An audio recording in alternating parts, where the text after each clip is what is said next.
ఒకటి పోగొట్టుకోవాల్సింది, ఒకటి పొందాల్సింది ఏంటో చెప్తాను. Bloom or blame. మీరు ఎవరినైనా నిందిస్తే జీవితంలో ఎప్పుడు ఎదగరు. ఎదగాలని అనుకుంటే ఇతరులను నిందించడం మానేయండి. I was into care hospital as psychotherapist. ముఖ్యంగా స్టూడెంట్స్ కి చాలా కాలేజెస్కి వెళ్ళాను. సార్ ఏంటయ్యా నీకు జాబ్ రాలేదు, ఇంటర్వ్యూకి అటెండ్ అయినా అంటే, సార్ చిన్నప్పటి నుంచి తెలుగు మీడియం, మా అమ్మ నాన్న అసలు చదువుకోలేదు సార్, మాది పూర్ ఫ్యామిలీ సార్, మా ఇంట్లో ఎప్పుడు కొట్లాడుకుంటుంటారండి, మా ఇంట్లో డబ్బులే ఉండవు సార్. అసలు ఈ కంప్లైంట్ ఎంత దాకా వెళ్తుందంటే వాస్తవమే, అందులో అబద్ధం లేదు.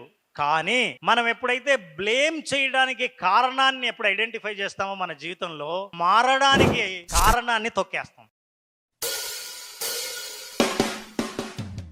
హాయ్ ఎవ్రీవన్,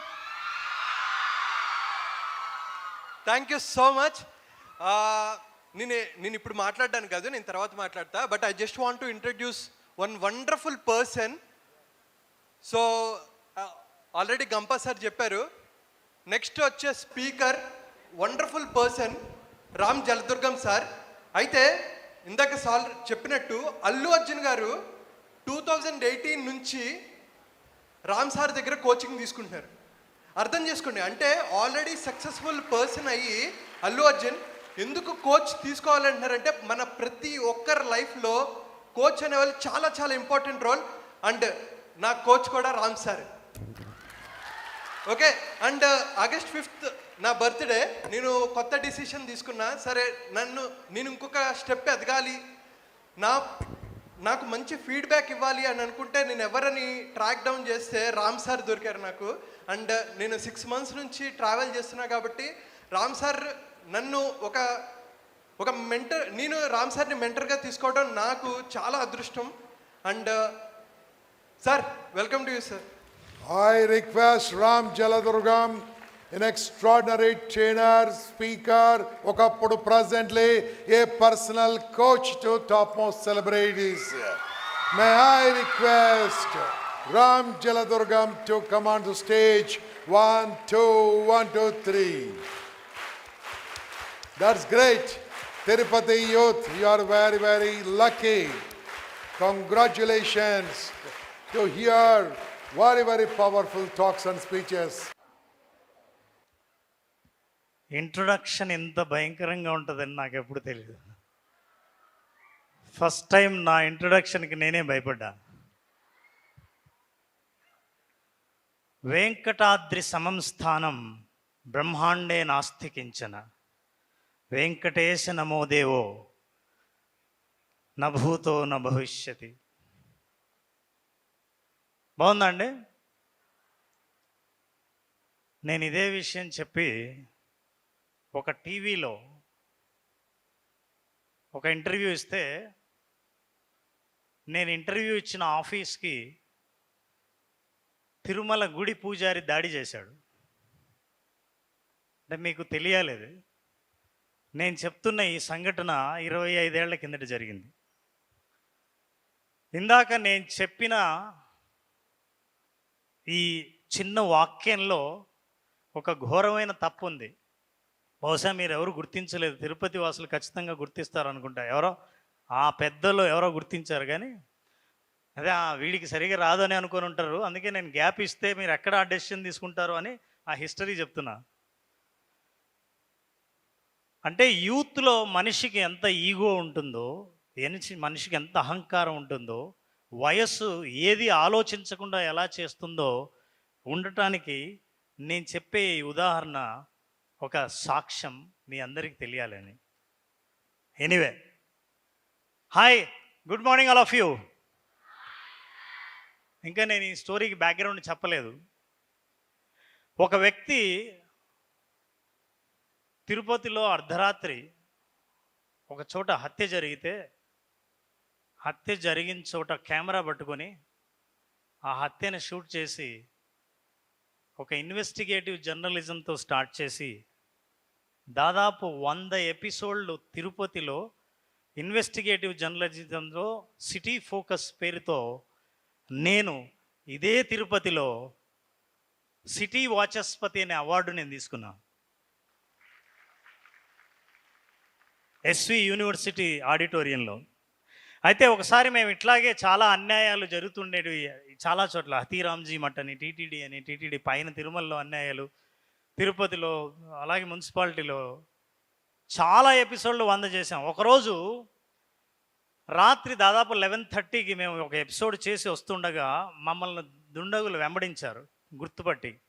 వెంటబడితే పరిగెత్తుకుని నేను కెమెరామెన్ వచ్చి దాక్కోవాలని, ఒక ఓల్డ్ బిల్డింగ్ ఎప్పటి నుంచో కన్స్ట్రక్షన్లో ఉంది, అది పూర్తి అవ్వలేదు అని ఇక్కడికి ఎవరు రారు అని లోపలికి దూరి మా ప్రాణాలు మనం కాపాడుకున్నాం. అప్పుడు 25 ఏళ్ల కిందట దూరిన ఆ బిల్డింగు మహతి ఆడిటోరియం ఇక్కడే. అందుకే చాలామందికి చెప్పాను, నాకు ఈ ఆడిటోరియంకి చాలా సంబంధం ఉంది అని. ఎనీవే, ఇవాళ ఏం మాట్లాడదామనంటే, అసలు నేనున్న తిరుపతిలో నా జ్ఞాపకాలు పంచుకోవటమే నేను చేయాలని అనుకున్నా. మీకు ఎప్పుడు ఈ మీడియా ఇవన్నీ తెలియనప్పుడు, అవును ఇందాక నేను చెప్పిన దాని అర్థం మీకు చెప్పాలి కదా. వెంకటాద్రి సమస్థానం బ్రహ్మాండే నాస్తికించిన ఈ బ్రహ్మాండంలో ఎక్కడా వెంకటాద్రి లాంటి గొప్ప పుణ్యక్షేత్రం లేదు. వెంకటేశ సమోదేవో, నమోదేవో కాదు. అది నమోదేవో అనుకొని నేను ఆడిట్ చేస్తే అంటే, నేను దాదాపు 10 సంవత్సరాలు వెంకటేశ్వర స్వామి పైన బ్రహ్మోత్సవాలకు స్క్రిప్ట్ రాసి ఆడియో వాయిస్ ఓవర్ ఇచ్చి ఎపిసోడ్లను టెలికాస్ట్ చేశాను 10 సంవత్సరాలు వరుసగా. ఒక సంవత్సరం ఒక ఆయన నా దగ్గరికి వచ్చి, నువ్వు చాలా తప్పు చెప్పావు తెలుసా అంటే, ఇప్పటికే నాకు చాలామంది అభిమానులు ఉన్నారు, ఏం తప్పో చెప్పండి అని అప్పుడు అహంకారంతో మాట్లాడితే, అప్పుడు ఆ చిన్న తప్పును ఆయన సరిదిద్దాడు. ఇది నమోదేవో కాదు, సమోదేవో అని. సమోదేవో అంటే వెంకటాద్రి సమస్థానం, సమానమైన స్థానం లేదు. వెంకటేశ సమోదేవో, వెంకటేశ్వరుడికి సమానమైన దేవుడు నభూతో న భవిష్యతి, భూతకాలంలో లేడు, భవిష్యత్తులో ఉండడు అని. అందుకే అప్పటి నుంచి సామెత ప్రతి ఒక్కరు అందరూ వాడతారు. దేని ఎక్కడి నుంచి వచ్చిందో తెలుసా? నా భూతో నా భవిష్యత్తు, ఇంకెప్పుడు ఉండదు, అంతకుముందు లేదు అని చెప్పడానికి ఇదే సాక్ష్యం. ఇట్లాంటి సమానమైన దేవుడు ఎక్కడా లేడు అని ఈ మీనింగ్ చెప్పిన తర్వాత నాకు అనిపించింది, ప్రపంచంలో తెలుసుకోవాల్సినవి చాలా ఉన్నాయని. అందుకే ఈ వయస్సులో ఉన్న మీరు చాలా విషయాలు తెలుసుకోవాలంటే ఒక క్వాలిటీని మీరు ఎట్లా డెవలప్ చేసుకోవాలో అది చెప్దామని వచ్చాను. సక్సెస్కి కావాల్సిన ఒక క్వాలిటీ నన్ను ఎంత దూరం తీసుకొచ్చిందో నా అనుభవాన్ని మీతో పంచుకోవాలనుకుని ఈరోజు ఆ విషయం చెప్దాం అనుకున్నాను. బట్ ఆ క్వాలిటీ చాలామందికి నచ్చదు. ఎందుకంటే గొప్ప గొప్ప విషయాలు రుచికరంగా ఉండవు, అవకాశాలు అందంగా కనిపించవు ఎప్పుడు, అదృష్టాలు ఎదురుగానే ఉండవు ఎప్పుడు. అందుకే దాన్ని మనం వదిలేసిపోతాం. ఇందాక లక్ష్మీనారాయణ గారు చెప్పారు, జేడి లక్ష్మీనారాయణ గారు చాలా అద్భుతంగా ఫోకస్ గురించి చెప్పారు. ఈ ఫోకస్ ఎప్పుడు చేస్తామంటే, మనకి ఏది అట్రాక్టివ్గా ఉంటే దాని మీద ఫోకస్ చేస్తాం. అందుకే వాటిని ఆ డిస్ట్రాక్షన్స్గా తీసేయమన్నారు. But anyway, today I want to talk about that. దీనికి ముందు పొద్దున్నే ఒక స్టోరీ చూశాను, చాలా ఇంట్రెస్టింగ్ అనిపించింది. ఒక అతను రోజు ఆరెంజ్ ఉంటాయి కదండి, ఆరెంజ్ ఫ్రూట్స్ మార్కెట్లో కొనేవాడు. ఒక ముసలావిడ దగ్గర కొంటాడు. కొన్న తర్వాత డబ్బులు ఇచ్చి ఒక పండు ఆమె దగ్గరే ఒలిచి తీసి ఒక ముక్క నోట్లో పెట్టుకొని, ఏందమ్మా ఇట్లాంటివన్నీ ఇచ్చో, ప్రతిసారి నేను డబ్బులు ఇచ్చి నీ దగ్గర కొంటున్నా కదా, ఇంత పుల్లని పండిచ్చావేంది అని అంటాడు. అంటే ఆమె తీసి పుల్లగేం లేదు, ఏది ఇటీ అని తీసి ఆమె తింటుంది. తీయగానే ఉంది కదా అని అనేలోగానే ఇతను వినకుండా వెళ్ళిపోతుంటాడు. వెళ్ళిపోయి మళ్ళీ ఇంటికి వెళ్ళిపోతాడు. మళ్ళీ మరుసటి రోజు వస్తాడు, మళ్ళీ పళ్ళు కొంటాడు, మళ్ళీ తీసి ఏంటి ఇంత పుల్లగా ఉంది అని నోట్లో పెట్టుకుంటాడు. ఇంటికి వచ్చిన తర్వాత వాళ్ళ ఆవిడ అడిగిందంట, ఏమైనా బుద్ధి ఉందా, బాగానే ఉంది కదా, ఎందుకు అనవసరంగా ఆవిడ నేర్పిస్తావు, ప్రతిసారి పుల్లగుంది అని మళ్ళీ ఆమె దగ్గరే కొంటావు ఎందుకు అని. ఓ పిచ్చిదానా, ప్రతిసారి ఆమె పళ్ళు అమ్ముతుంది కానీ తన పళ్ళు తను ఎప్పుడు తినదే. నేను పుల్లగుంది ఏంది అంటే, కాదు తీయగుంది నిరూపించడానికి తన నోట్లో పెట్టుకుంటా చూసావా, ఆ పండు నాదే ఇస్తాను, అలా ఊరికే ఇస్తే తినదు, ఎప్పుడు తన దగ్గర ఉంటాయి కాబట్టి ఇలా అయితే తింటుంది అని అన్నాడు. ఇక్కడ ఆ పల్లమ్మనే ఆవిడ దగ్గర ఒక అతను కూర్చొని ఉన్నా అంట. అవును నువ్వేంది నాకు అర్థం కాదు, ప్రతిరోజు ఆయన పుల్లగున్నాయి అంటాడు, అయినా నువ్వేంటి ఒకటి ఎక్స్ట్రా పండేస్తావేంది, ఆయనకి కరెక్ట్గా తూకం వేసి ఇవ్వచ్చు కదా, ఇంకా తక్కువే ఇవ్వాలి, నీ మీద కంప్లైంట్ చేస్తున్నాడంటే, ఓరి పిచ్చోడా, ఆయన నన్ను తినాలనే అంటున్నాడని నాకు తెలుసు, నాకు ఇస్తున్నాడు కాబట్టి ఓ పండు ఎక్కువ పోతే పోయిందని నేను ఇస్తుంటా, కానీ నాకేంటో ఆశ్చర్యం, కానీ కరెక్ట్గా నేను తూకం వేసినా సరే ప్రతిసారి ఎందుకో అటే వాలుతుంది అది. అతని ప్రేమ అలా చేసేలా చేస్తుంది, తనకు అది దక్కేలా చేస్తుంది అని. అంటే గొప్ప భావాలు ఏవైతే ఉంటాయో, గొప్ప ఆలోచనలు ఏవైతే ఉంటాయో, అవి తిరిగి తిరిగి మనకి మంచి చేయడానికి మన ఇంటి దాకా వస్తాయని తెలుసుకోవడం. ఇట్లాంటి లక్షణాలు కొన్ని చాలా సున్నితమైనవి యూత్ తెలుసుకోవాల్సినవి ఉన్నాయి. అట్లాంటివి తెలుసుకోవాలి. చాలామంది ఇందాక సీనియర్స్ ఎవరైనా చెప్తుంటే ఏంటో అంతా వాళ్ళు చాదస్తా మాట్లాడుతున్నారని అనుకుంటారు ఇంట్లో వాళ్ళు. కానీ సీనియర్స్లో కూడా చాలా తెలివి ఉంటుందండి. సీనియర్స్ వాళ్ళ అనుభవం నుంచి నేర్చుకోవాల్సినవి చాలా ఉంటాయి. ఓ రోజు దాదాపు 85 ఏళ్ళ ఆవిడ, వాళ్ళ ఆయన 90 ఏళ్ళ మనిషి, వాళ్ళిద్దరే ఉంటారు ఇంట్లో. రాత్రి పడుకొని ఉండగా ఆవిడ ఎందుకో నిద్రపోయే ముందు ఒకసారి తొంగి చూస్తే వాళ్ళ ఇంటి బయట అవుట్ హౌస్లో లైట్ వెలుగుతోంది. చెప్పిందంట, అదేంటి కింద నువ్వు లైట్ ఆఫ్ చేయలేదా, లైట్ ఆఫ్ చేసి రావాలి కదా, వేసావు, వెళ్ళి ఆఫ్ చేసి రాపో అని. ఈయన పాపం కష్టపడి 90 ఏళ్ళు ఆయన కిందికి దిగుతూ జాగ్రత్తగా వెళ్ళి చూస్తే దూరం నుంచి అతనికి అర్థమైందంటే 5 మంది దొంగలు పడ్డారు. వాళ్ళు వాళ్ళ గ్యారేజీని కొట్టి లోపల నుంచి దొంగతనం చేయడానికి ప్రయత్నిస్తున్నారు. ఈయన భయపడిపోయి ఇంట్లోకి వెళ్ళొచ్చి ఇంట్లోంచి ఫోన్ చేశాడు, పోలీసులు ఫోన్ చేశాడు. పోలీస్ స్టేషన్ అంటే చెప్పండి ఏం కావాలని. ఏం లేదండి, మా ఇంట్లో దొంగలు పడ్డారు, మీరు వెంటనే వస్తే దొంగలను పట్టుకోవచ్చు అన్నాడు. పోలీసులు ఏమన్నారంటే, సారీ మనకి ఇప్పుడు అంత ఫోర్స్ లేదు, అందరూ ఎవరి పనుల మీద వాళ్ళు వెళ్ళారు, ఎవరైనా వస్తే వాళ్ళు కాంటాక్ట్ అయితే మీ ఇంటికి పంపించమని చెబుతాము, నో ప్రాబ్లం, వచ్చేంత వరకు మేమేం చేయలేమన్నాడు. ఈయనకి చాలా హడావుడి అయిపోయింది. దొంగలు అప్పటిదాకా ఉంటారా అండి? సరే, 10-15 నిమిషాలు చూశాడు, వాళ్ళు ఇంకా పగలు కొడుతూనే ఉన్నారు. మళ్ళీ ఫోన్ చేశాడంట, పోలీసులు ఫోన్ చేసి, ఏమండి పోలీసులు వచ్చారా అని. ఇంకా రాలేదండి అంటే, ఓ పని చేయండి, ఏం అక్కర్లేదు, ఇంకా రావద్దని చెప్పండి, ఎందుకంటే నాకే చిరాకేసి పిస్టల్ తీసి 5 మందిని చంపేసిన అన్నాడు. ఏంటి 5 మంది చంపేసావా, బుద్ధి ఉందా లేదా నీకన్నా? అవునండి, ఇంకేం పర్లేదు, తొందరగా లేదని ఫోన్ పెట్టాడండి. ఫోన్ పెడుతూనే 5 నిమిషాల్లో ఒక అంబులెన్సు, ఒక హెలికాప్టర్, 2 పోలీస్ జీపులు, 10 మంది పోలీసులు పడపడపడ ఇంటికి వచ్చి చేరుకున్నారు. 5 నిమిషాల్లో వచ్చారు. అందరూ వచ్చి చూస్తే దొంగలంగా అక్కడే ఉన్నారు, వాళ్ళందరినీ పట్టుకున్నారు. ఈయన దగ్గరికి వచ్చారు, ఎవరో చంపారన్నా, ఎక్కడ ఉన్నారు అని. ఎక్కడ చంపలేదని. మరి ఎందుకు అబద్ధం చెప్పావు, ఎవరిని చంపలేదు కదా అన్నాడు. అవును, మీరు చెప్పలే అబద్ధం, ఎవ్వరు లేరు అన్నారు, 5 నిమిషాలు ఎట్లా వచ్చారు మీరందరూ అని. సీనియర్స్ని తక్కువ అంచనా వేయకండి. So should not under estimate that.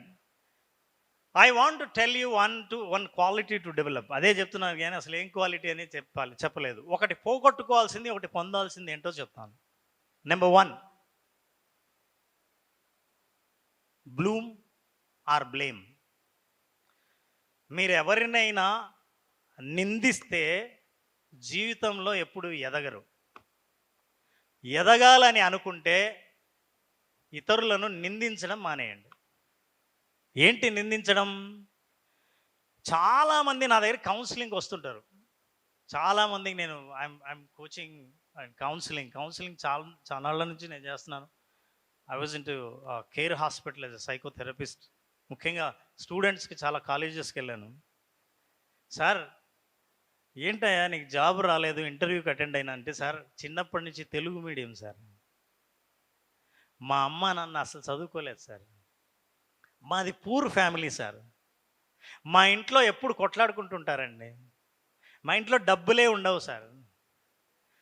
అసలు ఈ కంప్లైంట్ ఎంత దాకా వెళ్తుందంటే వాస్తవమే, అందులో అబద్ధం లేదు. కానీ మనం ఎప్పుడైతే బ్లేమ్ చేయడానికి కారణాన్ని ఎప్పుడు ఐడెంటిఫై చేస్తామో మన జీవితంలో మారడానికి కారణాన్ని తొక్కేస్తాం. ఇక మారాల్సిన మనం అవసరం లేదు. ఫర్ ఎగ్జాంపుల్, ఇప్పుడు చూడండి, ఎప్పుడైనా మీరు మ్యాథ్సో ఇంగ్లీషో ఫిజిక్సో ఎగ్జామ్ రాసి వచ్చారనుకోండి, మీరు సరిగ్గా రాయలేదు, ఎవరైనా అడుగుతారు, అవును ఎందుకు సరిగ్గా రాయలేదని. ఏంటి ఆన్సరు?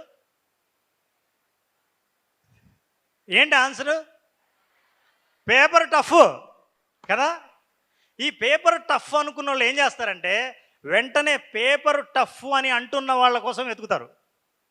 వాళ్ళు ఎతికి అడగడం కూడా ఎలా అడుగుతారు తెలుసా? అవును ఫిజిక్స్ టఫ్ కదా అని అంటారు. అంటే వాళ్ళు టఫ్ అనక తప్పదు. ఎవరైనా అబే ఈజీగా ఉంది అన్నారనుకోండి, ఆడితో ఫ్రెండ్షిప్ కట్ చేస్తారు. వీడు మరీ ఓవర్ యాక్షన్ ఉన్నట్టున్నాడు, మనం టఫ్ అంటుంటే వీడు చాలా ఈజీ అంటున్నాడు అని. సో అలా టఫ్ టఫ్ టఫ్ అన్న వాళ్ళందరినీ ఒక అసోసియేషన్ ఏర్పాటు చేస్తారు, ఒక చిన్న క్లబ్ తయారవుతుంది. వీళ్ళందరూ అంటే ఎందుకు చదవలేదంటే మన తప్పు కాదు. ఒకవేళ మీరు సరిగ్గా రాయలేదనుకోండి, ఎవరైనా వచ్చి మీకు ఇంకా ఐడియా రాలేదు, వేరే వాళ్ళు వచ్చి మీకు తెలుసా ఏ సంవత్సరం ఈ పేపర్ ఇంత టఫ్ రాలేదు, అంత టఫ్ వచ్చిందట అని అంటే మనకేమనిపిస్తుంది తెలుసా, అయితే నా తప్పు కాదన్నమాట. నేను ఇంకా చదవక్కర్లేదు, ట్యూషన్కి వెళ్ళక్కర్లేదు, ట్రై చేయక్కర్లేదు, ఇంకా కష్టపడాల్సిన అవసరం లేదు, తప్పు నాది కాదు, పేపర్ దిద్దిన వాడిది. ఇక మన జీవితంలో మనకు తెలియదు ఎన్ని రకాల బ్లేమింగ్స్ ఉంటాయో. మనం ఎదక్కపోవడానికి, మార్కులు పెరక్కపోవడానికి, జీవితంలో పైకి రాకపోవడానికి, అనుకున్నది సాధించకపోవడానికి, లక్ష్యమే లేకపోవడానికి మనం కారణం కాదు. మనం కాకుండా ఈ ప్రపంచంలో చాలా కారణాలు ఉన్నాయి. కొంతమంది గవర్నమెంట్ని తిడతారు, కొంతమంది ముఖ్యమంత్రి ప్రధానమంత్రిని తిడతారు, కొంతమంది దేవుణ్ణి తిడతారు, కొంతమంది జీవితాన్ని తిడతారు, ఇంకా కొంతమంది నిలదీస్తారు, అమ్మా నాన్నలు మీరు నన్ను సరిగ్గా పెంచకపోతే నన్ను ఎవరు పుట్టించమన్నారు అని. ఇది బ్లేమ్. మీరు ఎప్పుడైతే బ్లేమ్ చేస్తారో బ్లూమ్ చేయడం ఆగిపోతుంది. అంటే మీరు బ్లూమింగ్ అంటే వికసించడం. మనిషి వికసించడం ఎప్పుడు ఆగిపోతుందంటే ఎప్పుడైతే నిందిస్తామో అప్పుడు వికసించడం ఆగిపోతాం. వికసించడం పెరగాలంటే నిందించడం ఆపాలి. ఉదాహరణకి మీరు లోటస్ చూసారా? లోటస్ ఎక్కడ పెరుగుతుందండి? అది బురదలో పెరుగుతుంది, రైట్? బురదలో పెరిగితే దానికి బురద వాసన కానీ బురద రంగు కానీ ఏమీ ఉండదు. ఎంత అద్భుతమైందంటే లోటస్సు, దేవతలు దేవుళ్ళు కూడా దాని మీద కూర్చోవడానికి ప్రయత్నిస్తారు. దాని మీదే కూర్చుంటేనే మనం పూజ చేస్తాం, కానీ అది బురదలోనే పెరుగుతుంది. స్విమ్మింగ్ పూల్లోనో ఇంట్లో చాలా నీళ్లు నీట్గా ఉంచో అందులో నాటితే చచ్చిపోతుంది. మనిషి కూడా అంతే. మనం జీవితంలో కష్టాలతో ఎదుగుతున్నామా? ఆర్థిక కష్టాలు ఉన్నాయా? ఇంట్లో ఎవరు చదువుకోలేదా? మీకు బ్యాక్గ్రౌండ్ ఏమీ లేదా?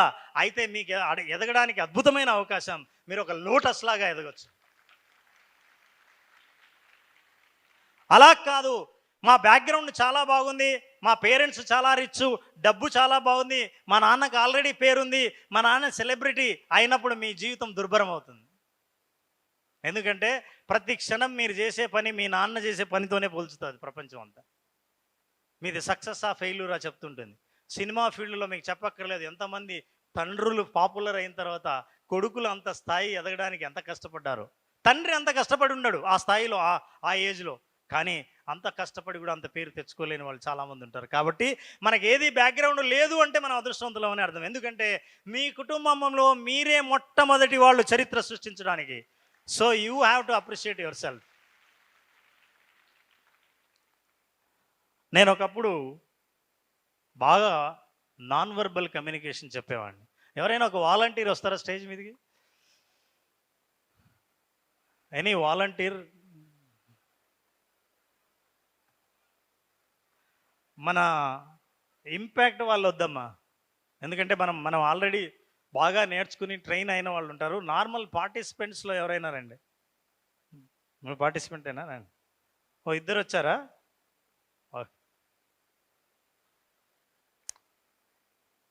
మీ పేరేం పేరు? వినీల్ కుమార్. వినీల్ కుమార్ సార్. వెన్నెల. రామేశ్వరి. రామేశ్వరి, వెన్నెల, వినీల్. బాగున్నారు. ఓకే. ఇప్పుడు ఒక్కొక్కసారి మనం చాలామందిని కలుస్తుంటాం. మనం కలిసినప్పుడు ఒక్కోసారి మనం ఏం చేస్తామంటే షేక్ హ్యాండ్ ఇవ్వాలని అనుకుంటాం. Shake hand is very very powerful. How you will. ఏమైందా? వెళ్ళిపోతున్నాడు. అయితే ఇప్పుడు షేక్ హ్యాండ్ ఇవ్వాలి. చూడండి, మనిషి ఈగో ఎంత దెబ్బతింటుంది తెలుసా మీకు? ఎవరైనా షేక్ హ్యాండ్ ఇస్తూ ఇవ్వకపోతే లోపల ఇక్కడ బాగా నొప్పి తగులుతుంది. ఇప్పుడు ఇస్తాం. ఒకసారి ఒక అనుభవం ఏదైనా ఎదురైతే మనం రెండోసారి ప్రయత్నించడానికి వెనక్కి తగ్గుతాం తెలుసా? నేను 2 సార్లు షేక్ హ్యాండ్ ఇవ్వకపోతే మూడోసారి మీరు ఖచ్చితంగా ఇస్తానంటే ఇస్తా, లేకపోతే లేదు అని. అంటే సక్సెస్ కూడా నేను ఎప్పుడు ప్రయత్నిస్తానంటే గ్యారంటీ సక్సెస్ అయితే చెప్పండి, అప్పుడే ఇస్తాను. నిజంగా గ్యారంటీ సక్సెస్ ఇచ్చే పనులు ఏవైనా ఉంటే ఈ ప్రపంచంలో ఆ పని కోసం పెద్ద క్యూ నిలబడి ఉండేది. అలాంటిదేం లేదు, మనం క్రియేట్ చేయాలి. You have to create the success. చాలామంది నా దగ్గరికి వచ్చినప్పుడు సక్సెస్ఫుల్ బిజినెస్ ఐడియా ఇవ్వమంటుంటారు. సార్ ఒక మంచి ఫ్రెండ్ కావాలని అంటారు, ఒక అర్థం చేసుకునే భార్య కావాలని అనుకుంటారు. ప్రపంచంలో ఏది రెడీమేడ్ లేదు.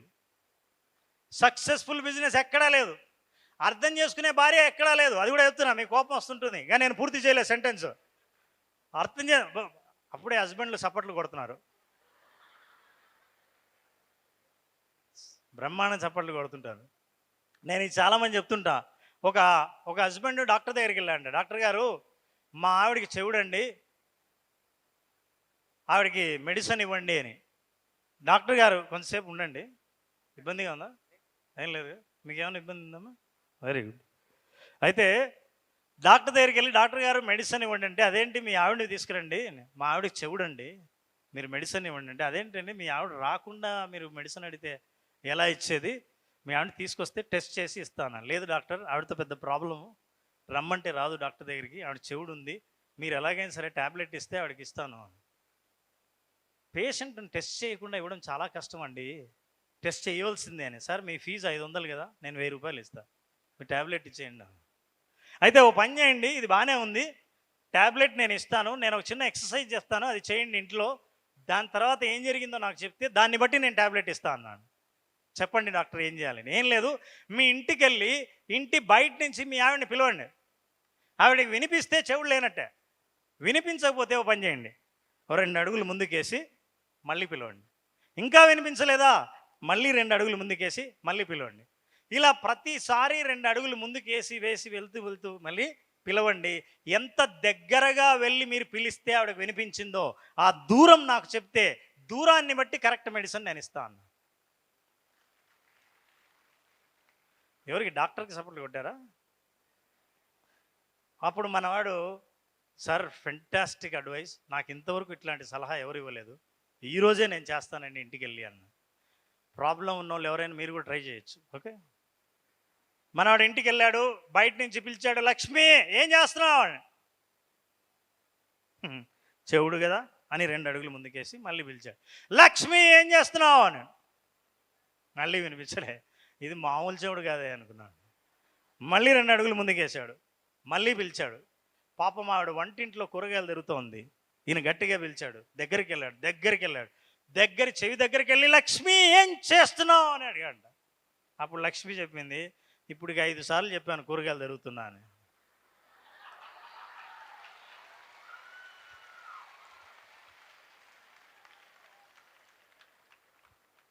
బా ఏమి సంతోషం కాదు, తప్పు మొగుడిదే భార్యది కాదు అని తెలిస్తే ఏమి ఈలలో. పాపం ముందు వాళ్ళు నవ్వడం మొదలుపెట్టారు, మొత్తం కొంచెం ప్లేట్ ఇట్లా తిరుగుతూనే ఇప్పుడు వీళ్ళందరూ చప్పట్లు కొట్టడం మొదలుపెట్టారు. Very good. నేను ఎందుకు చెప్తున్నానంటే, జనరల్గా మనం ఎప్పుడు ఎదుటి వాళ్ళదే తప్పు మంది కాదు అని అనుకుంటాం, మనం సరిగ్గా వినం. రైట్ మా షేక్ హ్యాండ్ ఎప్పుడైనా ఇస్తే ఎలా ఉంది నా షేక్ హ్యాండ్? లైట్గా ఇచ్చారండి. ఈ లైట్గా ఇచ్చేది చూసారా, దీన్ని డెడ్ ఫిష్ షేక్ హ్యాండ్ అంటారు. డెడ్ ఫిష్ షేక్ హ్యాండ్ అంటారు. మీకు కూడా ఇవ్వాలి కదా.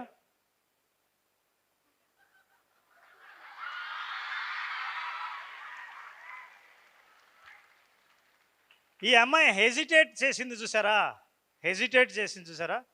అనుమానంతో ఇవ్వాలా వద్దా అని మళ్ళీ నమస్కారం పెట్టి చేసింది.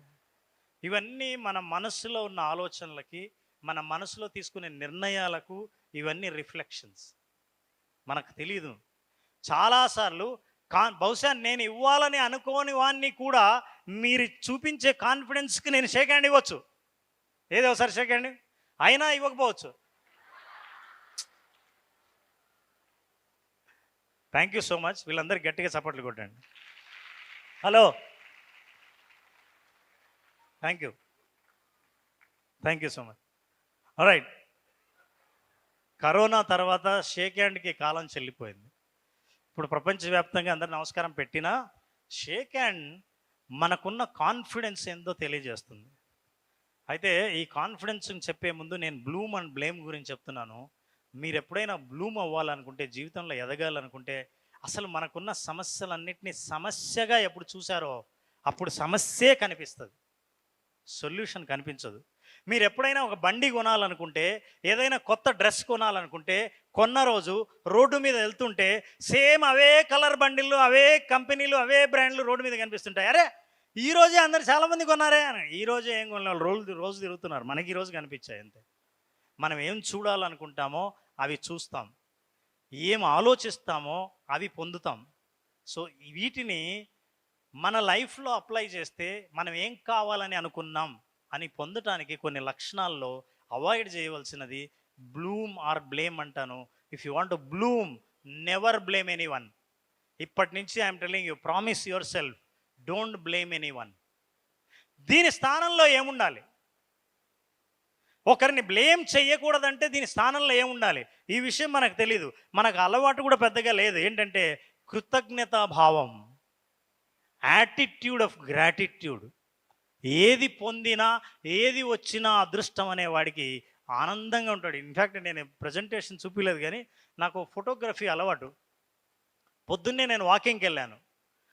నేను ఒక 2 ఫోటోలు తీశాను. ఏం తీశానంటే, ఇంకో ఆయన ఫోటో ఒప్పుకోలేదు, సరే నేను తీయలేదు, కానీ ఆయన నాకు బాగా నచ్చాడు. పొద్దున్నే మీరు ఈ రూయా హాస్పిటల్ రోడ్ వెళ్తే పక్కనే ప్లాట్ఫామ్ ఉంది కదా, ఆ ప్లాట్ఫామ్ దగ్గర షూ పాలిష్ పర్సన్ స్నానం చేశాడు నీట్గా, తెల్ల పంచ కట్టుకున్నాడు, ఒక కలర్ షర్ట్ వేసుకున్నాడు. షూ పాలిష్ ఎక్విప్మెంట్ని ఎంత చక్కగా పేర్చాడంటే, మీరు ఏదైనా షోరూంలో వెళ్తే ఫోన్లు మీరు చూసింటారు, షాపింగ్ మాల్లో ఒక్కొక్కటి గ్లాసుల మీద ఎంత చక్కగా పెట్టింటారు, అంత చక్కగా పేర్చి పేపర్ చదువుతున్నాడు. అంటే నాకు అనిపించింది లైఫ్లో అతనికి ఏం లేదు, తన డ్యూటీ ఎంత బాగా చేస్తున్నా అంటే he's enjoying. I have seen. అట్లా నడుచుకుంటూ వెళ్తుంటే ఒక యూత్ ఫోన్ తీసుకున్నాడు పొద్దున్నే, గోడ మీద టీ పెట్టుకొని, వేళ్ళ మధ్యలో సిగరెట్ పెట్టుకొని, చేతిలో టీ ఇట్లా చూస్తూ మొబైల్ చూస్తున్నాడు. నాకు అనిపించింది ఎంత డిఫరెన్స్ అని. ఇది 2 ప్రజెంటేషన్ చేసి చూపిద్దాం అనుకున్నా, కానీ ప్రజెంటేషన్స్తో మిమ్మల్ని బోరు కొట్టడం ఎందుకు, నేను ఏదైనా మాట్లాడాలనుకుని మాట్లాడుతున్నా. But I have clicked those pictures. So I'm saying, మనకు కృతజ్ఞత భావం లేదు. ఏది లేదో ఎప్పుడు దాని గురించి ఆలోచిస్తుంటాం, అప్పుడే మనం బ్లేమ్ చేస్తుంటాం. ఏది ఉందో దాన్ని గుర్తించడం మనం మానేస్తాం. ఎన్ని ఉన్నాయని మనం ఆలోచిస్తే మన జీవితంలో ఉన్నవన్నీ ఇన్నున్నాయా నాకు అని. నేను సపరేట్గా చాలామంది కోచింగ్ ఇచ్చేటప్పుడు what I say is that you have to see what you have, we never see. ఆశ్చర్యంగా ఏంటంటే, ఒక వ్యక్తి సిటీలో ఒక ఫ్రెండ్తో షేర్ చేసుకుంటున్నాడు. ఏమని, అయ్యా నాకు ఎన్ని ప్రాబ్లమ్స్ ఉన్నాయో నీకేం తెలుసు, ఫోన్ చేయలేకపోతున్నా, ఇంట్లో వాళ్ళకి నాకు టైం లేదు, నేను చాలా బిజీగా ఉన్నాను. మీరు కూడా మీ పేరెంట్స్ ఎక్కడన్నా బయట ఉంటే, లేదా మీరు బయట ఉన్నప్పుడు వాళ్ళు ఫోన్ చేస్తే, నేను చాలా బిజీగా ఉన్నాను, టైం లేదు అని అంటుంటారు. అయితే ఆ వ్యక్తి చేస్తున్న వ్యక్తి నుంచి వాళ్ళ ఊర్లో వాడు ఫోన్ చేస్తున్నాడు, ఊర్లో నుంచి చెప్తున్నాడు ఏంటంటే, ఏంట్రా ఏం లేదు అంటుంటావు, నాకు అర్థం కాదు, సిటీలో ఉన్నావు, ఓ మంచి అపార్ట్మెంట్లో ఉన్నావు, ఇప్పుడు కారు డ్రైవ్ చేస్తున్నావు, నీకు ఉద్యోగం ఉంది, నెల నెల నీకు జీతం వస్తుంది, మేము ఊర్లో ఏ పని లేదు, ఏదైనా పని వస్తే చాలని మేము ఎదురు చూస్తుంటే, అన్నీ ఉండి ఎప్పుడు స్ట్రెస్లో ఉంటాం, ఎందుకు నాకు అర్థం కాదు అని అతను చెప్తూ ఉంటే, ఇలా అంటుంటే అతను రికార్డ్ చేసుకున్నాడు. అతని వాయిస్లో రికార్డ్ చేసుకున్న తర్వాత అతను చెప్తున్న మాటల్లో కారు ఉంది, ఇల్లు ఉంది, జాబ్ ఉంది, నెల నెల జీతం ఉంది, ఇంత జీవితం ఉంది, అయినా ఏ రోజు నువ్వు జీవితాన్ని గురించి గొప్పగా చెప్పుకోలేదే. ఇలాంటి జీవితాలు మనకు చాలా ఉన్నాయి, మన లైఫ్లో ఉన్నవి మనం ఎప్పుడు గుర్తించాం. Attitude of gratitude is very important. అది ఎవరికైనా సరే. Pay your gratitudes to your parents, your teachers. మీరు ఇక్కడ దాకా రాగలిగారు కదా, ఇంతకంటే 3 రెట్ల జనం తిరుపతిలో రైల్వే స్టేషన్లలోనూ, సినిమా హాళ్ళల్లోనూ, బయట తిరుగుతూ దేనికి ఉపయోగపడకుండా తిరిగే వాళ్ళు చాలామంది ఉన్నారు. వాళ్ళకంటే మీరు అదృష్టవంతులు కాదా? So you should appreciate it. The second quality that you have to get it is that